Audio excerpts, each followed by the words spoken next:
Dans cette élégante demeure des Hauts-Daciennes des années 30, s'est ouvert depuis 3 mois un lieu de vie. Il existe dans le département 12 autres endroits comme celui-ci, mi-famille d'accueil, mi-maison d'enfants et caractère social.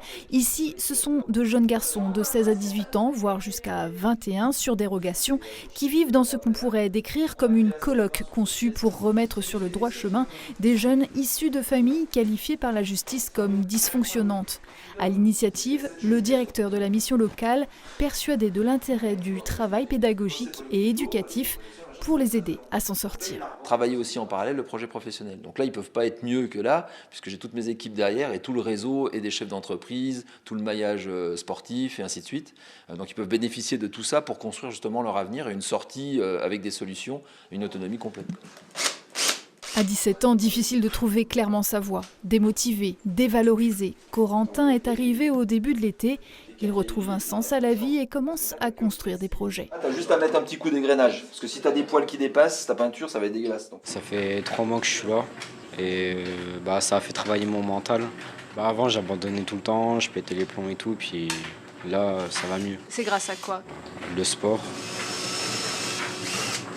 puis le boulot aussi. Bien souvent, quand ils sont arrivés ici, ils avaient des rythmes complètement décalés. Donc, on essaie de faire ces activités pour leur remettre un rythme quotidien. Nous, l'idée, c'est vraiment de les accompagner au maximum sur leur autonomie. Et donc, à travers ces activités, à travers l'accompagnement dans les démarches. Et le but derrière tout ça, c'est qu'en fait, ils sachent se débrouiller tout seuls. L'épée de Damoclès, c'est ce chiffre. 40% des SDF de moins de 25 ans seraient passés par l'aide sociale à l'enfance et sortis du parcours sans avoir trouvé une formation ou un emploi. Pour lutter contre cet engrenage, un substitut de famille est proposé.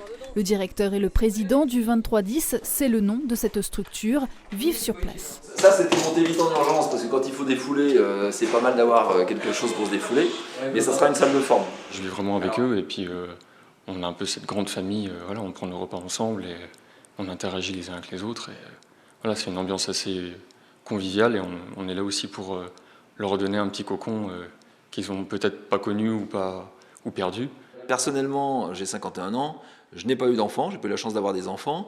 Alors, je ne vais pas dire que je les prends pour mes enfants, mais quelque part, ça correspond aussi à une passation, c'est-à-dire une construction, un accompagnement à la construction, comme c'est ceux qui en ont le plus besoin. Les avoir 24/24, ça permet d'interagir en dehors d'un cadre bureau, et sur du long terme, ça donne des résultats extraordinaires. Comme dans cette structure qui peut en accueillir 4 au maximum, 1200 enfants sont confiés par la justice au conseil départemental des Vosges, un chiffre qui a fortement augmenté depuis la crise sanitaire et les confinements, plus 100 en un an. Et dans ce contexte, de nouveaux modes de garde et de réinsertion sont à élaborer.